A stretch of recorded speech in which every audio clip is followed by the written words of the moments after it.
तो hello guys, आज मैं एक शॉटिंग केस लाया हूँ वन प्लस का। अगर वीडियो पसंद है तो लाइक सब्सक्राइब करना एंड शेयर भी कर देना यार, बहुत डाउन चल रहा है अभी तो व्यूज़ वगैरह। इसमें काउंटर वाले भाई ने भेजा है, तो इसमें प्रॉब्लम था वीपीएच लाइन शॉर्ट था, ठीक है। तो भाई ने चार्जिंग आईसी को निकाल के देखा, तो निकाला तो सही है पर चार्जिंग आईसी उससे गलती से गुम गया। इस पर चार्जिंग आईसी लगता है, मैं आपको मॉडल नंबर बता देता हूँ, SGM 41511, ठीक है। ये मॉडल नंबर है चार्जिंग आईसी का। और BQ आईसी भी शायद लग जाएगा इसमें, BQ आईसी जो आता है मॉडल, तो मैं चेक तो किया नहीं हूँ पर बूट सीक्वेंस देखना पड़ेगा, सेम होगा तो लग जाएगा। सबसे पहले मैं आपको बता देता हूँ, कुछ जगहों पे ऐसा चीज़ भी बताऊँगा जो आपको शायद पता ना हो। तो ये देख लो, ये कॉइल है, ठीक है, बक कॉइल। इस पर रीडिंग आपको देख के लगेगा कि ये शॉर्टिंग है, ये बीप भी करेगा, ओके, ये बीप भी करेगा और आपको लगेगा कि ये शॉर्टिंग है, बट ऐसा नहीं है, ये शॉर्टिंग नहीं है, ठीक है। ये लो बूटिंग का लो सीक्वेंस आता है, इस पर लो रीडिंग ही आता है, ठीक है। तो लो रीडिंग के साथ ये बीप करेगा। इसको शॉर्ट कभी मत मानना, 0 हो उसको शॉर्ट मानना, ऐसे रीडिंग करे और वैल्यू आए मत मानना। अभी सैमसंग के फ़ोन्स आ रहे हैं, उस पर बहुत बहुत कम रीडिंग आता है, ठीक है, इससे भी कम 10 के आसपास रीडिंग आता है और बीप करता है, तो उसको भी शॉर्ट नहीं मानना है हमको। तो 2-3 बक कॉइल में तो नहीं, कम से कम 1 या 2 बक कॉइल में ये रीडिंग ज़रूर आता है फ़ोन्स में, तो इसको कभी शॉर्ट मत मानना, ठीक है। तो जब मैंने वीपीएच लाइन चेक किया पावर आईसी के पास, तब हमें शॉर्टिंग मिला। भाई ने बताया था कि वीपीएच लाइन शॉर्ट है, तो यहाँ एक कैप है उस पर शॉर्ट मिला। और सबसे पहले हम वीपीएच लाइन के चार्जिंग आईसी के पास कॉइल है, बक कॉइल, तो उस पर चेक करेंगे तो वहाँ भी शॉर्टिंग ही आ रहा है, ठीक है, आप देख सकते हो। तो मतलब चार्जिंग आईसी से तो इशू नहीं था, तो भाई ने शायद चार्जिंग आईसी निकाल दिया। देखो, सबसे पहले ऐसा प्रॉब्लम आया शॉर्टिंग केस, ठीक है, जैसे पावर आईसी के पास आ गया या फिर चार्जिंग आईसी के पास, तो सीधा चार्जिंग आईसी मत निकालो, ठीक है। आपको बक कॉइल में शॉर्टिंग मिल रहा है, ओके, यहाँ तक।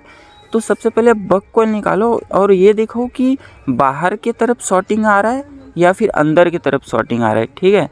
तो समझ आ जाता है कि हाँ, अगर अंदर की तरफ शॉर्टिंग आ रहा है तो आपका पावर आईसी या चार्जिंग आईसी ख़राब है। अगर बाहर की तरफ शॉर्टिंग आ रहा है तो वो कनेक्शन देखो कि वो कहाँ कहाँ गया है।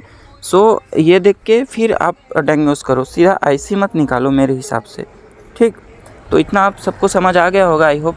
तो मेरे पास एक मदरबोर्ड है, इसमें सेम आईसी लगा हुआ है, मॉडल्स मैंने बताया था वो। तो इसको लगाएंगे इस पर, और सबसे पहले तो हमको मदरबोर्ड का शॉर्टिंग जो है वो करना पड़ेगा, निकालना पड़ेगा, ठीक है। तो चलो सबसे पहले हम शॉर्टिंग ही निकालते हैं, फिर आईसी को बैठाएंगे, क्योंकि कोई मतलब ही नहीं है पहले से आईसी बैठा दिए, हो सकता है हाई एम्पियर के कारण चार्जिंग आईसी ख़राब हो जाए, ठीक है। तो अभी निकला हुआ है तो पहले निकला ही रहने देते हैं, पहले शॉर्टिंग निकाल दें, क्योंकि चार्जिंग आईसी के पास शॉर्टिंग है तो चार्जिंग आईसी में तो शॉर्टिंग नहीं है, और पावर आईसी में भी शॉर्टिंग नहीं है, हमको पता चल गया यहाँ तक। तो सबसे पहले हम रोजिन लगा के देखेंगे, चार्जिंग आईसी के पास भी लगा के देखेंगे, एंड अपर साइड जो पावर आईसी है वहाँ भी हम रोजिन लगा के देखेंगे, ठीक है। तब हमको थोड़ा सा ज़्यादा समझ आएगा। तो सबसे पहले मैं फास्ट कर देता हूँ इसको, वीडियो को।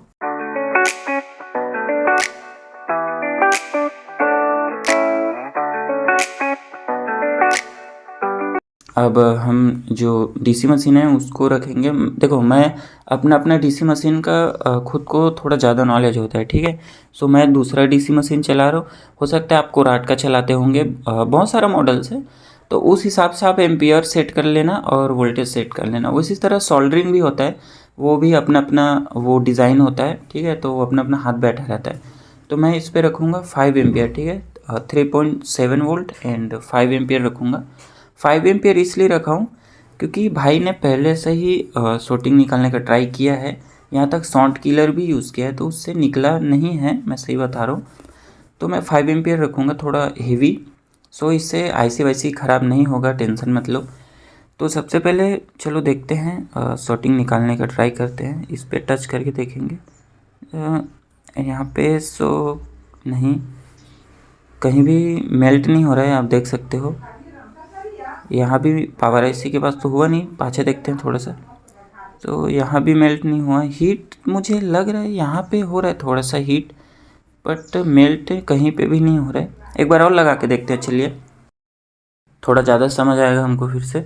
तो कैप पे देखते हैं फिर से लगा के, तो देख सकते हो आप, कहीं भी मेल्ट नहीं हो रहा है। हाँ, थोड़ा पता नहीं कैमरा में रिकॉर्ड हुआ कि नहीं, बट मुझे थोड़ा सा यहाँ पे स्मोक दिखा, ठीक है। तो या तो यहाँ भी हो सकता है अप साइड या डाउन साइड, ये यहाँ पे वाईफाई या ब्लूटूथ आईसी लगा है वहाँ पे भी हो सकता है, क्योंकि वहाँ भी वीपीएस लाइन जाता है। तो सबसे पहले हम वही निकाल के देखेंगे, क्योंकि यहाँ पे भी प्रॉब्लम आ सकता है या आईसी भी ख़राब हो सकती है। ठीक है, तो चलिए इसको पहले निकालते हैं सील को। मैं यहाँ पे हीट करके नहीं निकालूँगा, क्योंकि यहाँ पे सेंसर्स लगे हैं। मैं बता दूँ आपको, यहाँ पे हीट करूँगा तो सेंसर इसका ख़राब हो सकता है, तो इसको हम चिमटी से ही निकालेंगे, थोड़ा सा सेफफुली। ठीक है, निकालने का भी देखो तरीका होता है, ये मत बोला करो कमेंट में कि भाई आप इससे निकाल रहे हो चिमटी से, इससे ट्रैक उखड़ जाते हैं या फिर अलग अदर प्रॉब्लम आ जाते हैं। मैं मानता हूँ ये सब होता है, ठीक है, पर जिसका हाथ बैठ चुका होता है उसको ये सब वो नहीं होता, समझ रहे हो? ठीक है, हाँ, नए टेक्नीशियन हो तो हीट से निकालो, एसएमडी से निकालो, बट हमारा हाथ बैठ चुका है भाई, इतना हमको नॉलेज है, ज्ञान मत दिया करो यहाँ पे आके कमेंट पे। ठीक, सो चलो यहाँ पे एक बार देखते हैं कि सॉर्टिंग है कि नहीं है। स्मोक करेंगे पहले तो, और same ampere and same voltage, ground को ग्राउंड में लगाएंगे, यहाँ पे लगा देते हैं, यहाँ पे जगह है ग्राउंड से। सो हम क्या करेंगे इस बार, इधर देख रहे हैं तो वीपीएच लाइन को ही देंगे, ठीक है, वोल्टेज। तो आप देख सकते हो, हाँ देखो थोड़ा सा अलग हो रहा है यहाँ पे, एक बार और लगा के देखते हैं चलिए, तब थोड़ा ज़्यादा समझ आएगा हमको। तो ये दिया हमने वोल्टेज, और ये आईसी मेल्ट तो हो रहा है, पर लग नहीं रहा है कि आईसी हमारा शॉर्ट है। तो हम एक काम करते हैं, जो ये छोटा वाला सील्ड है ना, हम इसको भी एक बार रिमूव करके देख लेते हैं, क्योंकि कभी कभी ना छोटे जगह पे भी शॉर्टिंग आ जाता है, हमको समझ नहीं आता है। ये सील्ड निकालते हैं चलिए, क्योंकि यहाँ भी हमको डाउट लगा है। ठीक है, तो सील्ड निकालेंगे यहाँ पे, क्योंकि कैप यहाँ भी आया है, कैप लगा हुआ है 2-3 कैप, तो यहाँ पे थोड़ा सा हम ये करके देखते हैं, तब थोड़ा ज़्यादा समझ आएगा। ध्यान से देखते हैं, कैमरा में उतना जूम तो है नहीं, फिर भी देखते हैं नोटिस करके। हाँ, स्मोक फिर भी आया, अभी भी स्मोक आया है, थोड़ा सा हीट भी लग रहा है थोड़ा सा यहाँ पे।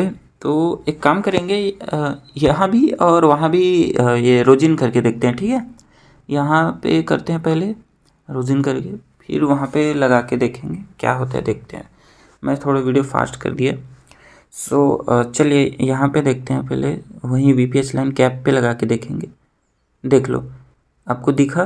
देखो यहाँ पे एक कैप है, वो मेल्ट हुआ। एक बार मैं रोजिन लगा के और दिखाता हूँ आपको दोबारा। ठीक है, सो चलिए रोजिन लगाते हैं पहले तो इस पर अच्छे से। ये जो मेरे सोल्डिंग आयरन में बहुत हीट होता है, तो इसके कारण रोजिन बहुत जल्दी उड़ जाता है। तो चलिए एक बार जूम कर देता हूँ मैं, जूम करने के बाद आपको मेल्ट होता है वो सीन दिखाता हूँ। देखिए, जैसे मैं वीपीएच लाइन पे टच करूँगा, ये देखिए दिख रहा है आपको कैप एक, यही शॉर्टिंग है। तो इसके कारण पूरा लाइन हमारा शॉर्ट बता रहा है, जहाँ जहाँ वीपीएच लाइन है ऑल टोटल लाइन हमारा शॉर्टिंग बताएगा। ठीक है, यहाँ पे घूमना नहीं है हमको, जो जो शॉर्ट बता रहा है कैप, तो उसको सीधा निकाल देना है, ऐसा मत करना। देखो कैप एक में लगा रहता है, ठीक है, सॉरी एक कैप शॉर्ट रहता है, और उस पर सीरीज़ में कैप लगे रहते हैं ना, तो बहुत सारा कैप हमारा शॉर्ट बताता है। तो उसके चक्कर में हमको जितना कैप शॉर्ट बता रहा है उतना कैप को निकालना नहीं है, हमको मेन कैप देखना है जो हम शॉर्ट है। जो कैप शॉर्ट होगा उसको निकालेंगे तो सब क्लियर हो जाएगा। ऐसा नहीं है कि एक कैप शॉर्ट बता रहे उसके चक्कर में बहुत सारा कैप शॉर्ट बताएगा, आप तो जानते ही होंगे, तो निकालते गए लास्ट में मिला हमको कैप। तो भाई ऐसा काम मत करो। सो पहले डायग्नोज करो कौन सा कैप शॉर्ट है, स्टेप बाय स्टेप करना होता है। ठीक है, तो देख सकते हो शॉर्टिंग तो हट गया अब। तो चलिए हम एक बार इस पर दूसरा कैप लगा देते हैं। कैप को हटाने के बाद, कैप भूलना कभी नहीं है, जहाँ पे भी आप कैप को निकालो, ठीक है, जहाँ से भी आप कैप निकालो, चाहे नेटवर्क सेक्शन हो, पावर आईसी सेक्शन हो, ठीक है, पावर सेक्शन में तो भूलना ही मत, कैप को भूल के भी मत भूलना, चार्जिंग आईसी के पास मत भूलना। जहाँ भी कैप निकालो ज़रूर लगाओ। हम एक यहाँ से निकाल के दूसरे मदरबोर्ड से स्क्रैप से निकाल के यहाँ पे लगाएंगे। तो कैप का बहुत बड़ा रोल होता है, आप धीरे धीरे जान जाओगे कैप का क्या है कैसे है, क्योंकि ये वोल्टेज को फ़िल्टर करने का काम करता है। फ्लक्चुएसन जो होता है वोल्टेजेस पे, तो उसको ये स्टेबल रखता है, फ़िल्टर करता है एक्चुअली। जैसे आपने इलेक्ट्रॉनिक चीज़ में कैप देखा होगा, तो वो कैप और ये कैप हल्का सा अलग होता है, पर काम दोनों का सेम है, ठीक है, हल्का सा फ़र्क है बट सेम है। तो यहाँ पे मैंने थोड़ा सा फास्ट किया है इसको लगाने के टाइम, तो आप देख सकते हो। तो चलिए, कैप तो अब लग चुका है और शॉर्टिंग भी हट चुका है। तो अब हमारा काम है कि पावर आईसी को लगा के फ़ोन को ऑन करके देखेंगे कि अदरवाइज़ हो सकता है शॉर्ट किलर भाई ने यूज़ किया है, तो अदर प्रॉब्लम तो नहीं आ गया, ये भी देखना पड़ेगा हमको। चलिए अब लगाते हैं हमारा आईसी जो है SGM 41511, ठीक है। मॉडल में फिर से बता दिया, मैं एक दूसरा मदरबोर्ड से निकाला हूँ इसको। भाई के पास आईसी था पर गुम गया, वो निकालते टाइम गुम गया, मिल नहीं रहा है। तो भाई ने बोला कि आईसी भी लगा देना, और शॉर्टिंग भी है, तो शॉर्टिंग तो क्लियर हो गया हमारा एंड आईसी लगाएंगे। तो इस आईसी को लगाना उतना बड़ा मुश्किल नहीं होता, रिवॉल्व करना की ज़रूरत नहीं है, मतलब रिवॉल्व नहीं करना पड़ता पावर आईसी नेटवर्क सेक्शन ये, क्योंकि इसके बॉल बाहर होते हैं। सो बॉल बाहर होते हैं, इसके कारण ये अच्छे से बैठ जाता है। पर जो इसके बीच में एक लाइंस होता है घेरा टाइप का, वहाँ पे जो रांगा होता है ना, उसको आप थोड़ा सा निकाल दिया करो, ठीक है, ये आईसी जब भी लगा, क्योंकि वो हम जैसे ऐसे टैप करके लगाएंगे ना, ऐसे थोड़ा सा टैप करके उसको नीचे के साइड दबाएंगे, तो वहाँ के जो बॉल्स होते हैं रांगा के, ठीक है, तो ऐसे बाहर निकल के इसके पॉइंट्स में अटैच हो जाते हैं। कभी कभी होता है, मतलब ज़्यादा रांगा नहीं छूटना चाहिए, और वो टच भी नहीं होना चाहिए, ऐसा भी नहीं है, क्योंकि चार्जिंग आईसी हीट होता है ना, तो वो सरफेस में हीट को फैला देता है ताकि चार्जिंग आईसी पे कम इम्पैक्ट पड़े। तो ये सब भी ध्यान देना होता है। तो हमारा शॉर्टिंग तो निकल चुका है, अब लगा के देखते हैं मदरबोर्ड को कि हमारा सेट ऑन है कि नहीं है, अदरवाइज़ फिर बग सेक्शन चेक करेंगे, नहीं हुआ तो, क्योंकि शॉर्ट किलर में कभी कभी होता है कि मतलब कई बंदे शॉर्ट किलर यूज़ करते हैं तो बग कॉइल्स में भी यूज़ कर देते हैं, इसके कारण ना हमारा CPU डैमेज हो जाता है, ठीक है, उनको इतना वोल्टेज नहीं चाहिए होता है। तो ठीक है, ये हमारा ऑन तो हो चुका है। मैं आपको एक बार ये पूरा ऑन करके दिखाता हूँ, ठीक है, थोड़ा सा फिटिंग करके, क्योंकि चार्जिंग डोल रहा था। तो ये देख सकते हो, ये OnePlus का वही सेट है, आप मदरबोर्ड देख लो, सेम सेट है, हमने जिस पे शॉर्टिंग निकाला है और चार्जिंग आईसी चेंज किया था। तो ये तो ऑन हो चुका है। Thank you, bye bye.